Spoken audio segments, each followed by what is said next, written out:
అందరికీ నమస్కారం. శ్రీ గీతా టాక్స్కి తిరిగి స్వాగతం.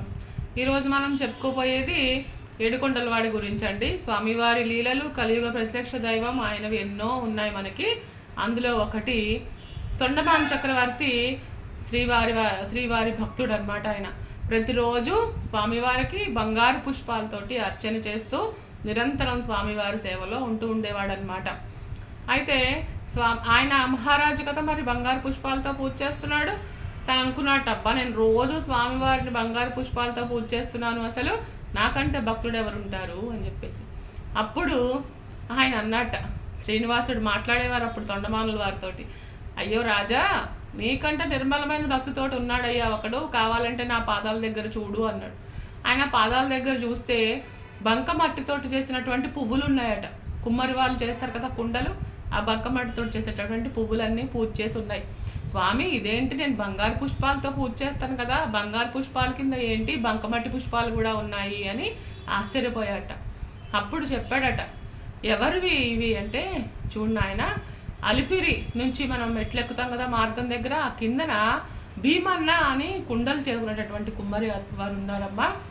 అతను ప్రతిరోజు కూడా స్వామివారి నామస్మరణ చేస్తూనే మట్టి పిసికేవాడు, కుండలు చేసేవాడు, కుండల్ని వేడి చేసి తయారు చేసేవాడు, అన్నీ చేసేవాడు. ఈ చేతి కంటిన మట్టితోటి ఇలా అనుకుంటూ పుష్పాలు చేసుకుంటూ స్వామివారి విగ్రహం మట్టితోటి చేసి పూజ చేసుకుంటూ ఉండేవాడు. నిత్యము స్వామివారి నామస్మరణతో అనమాట. అంత నిర్మలమైన భక్తి. పోనీ ఎప్పుడైనా ఒక రోజు ఈ మెట్లన్నీ ఎక్కి స్వామివారిని దర్శనం చేసుకుని వద్దామా అంటే, మళ్ళీ దర్శనం చేసుకునే లోపల మళ్ళీ స్వామివారికి కుండలు చేయాలి కదా, నైవేద్యానికి కుండలు ఆయనే పంపించేవాడు. మళ్ళీ కుండలు చేయడానికి కుదరదు, ఆగిపోతుందని చెప్పి కొండ మీదకి వెళ్లకుండా కిందనే ఉండి స్వామివారి విగ్రహాన్ని మట్టితో చేసుకుంటూ అర్చిస్తూ నిరంతరం స్వామివారి మీద నిర్మల భక్తితోటి సేవించుకుంటూ ఉండేవాడు అనమాట. ఆయన యొక్క భక్తికి స్వామివారు ఎంతో సంతోషించారు. అప్పుడు తొండమానుడు, సరే ఏంటో చూద్దాం నేను కూడా అని చెప్పేసి వెళ్ళాడు ఈయన దగ్గరికి, ఆ కుమ్మరతని దగ్గరికి. వెళ్తే కుమ్మరివాడు నిర్మలంగా పని చేసుకుంటూనే ఉన్నాడు, స్వామివారి నైవేద్యానికి మట్టి కుండలు చేస్తూ ఉన్నాడు, ఆయన యొక్క నామస్మరణతోటి పనులన్నీ చేసుకుంటున్నాడు అనమాట.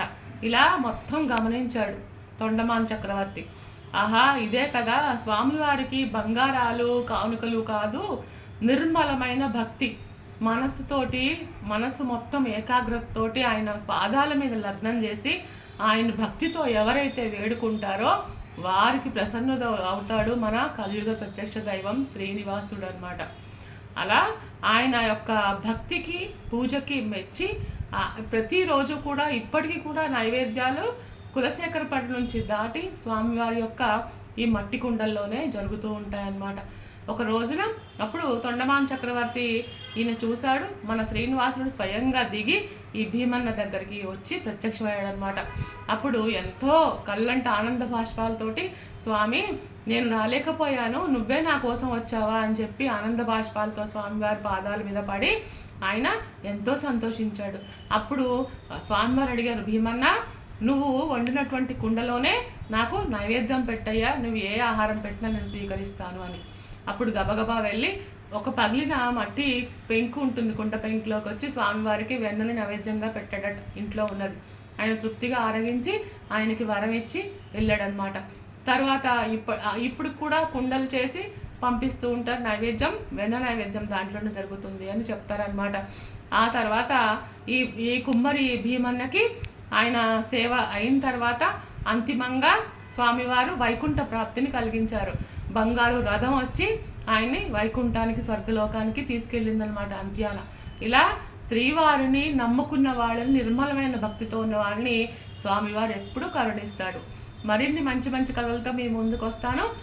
గోవింద గోవింద. శ్రీ గీతా టాక్స్ని లైక్ చేయండి, షేర్ చేయండి, సబ్స్క్రైబ్ చేయండి. ఉంటాను.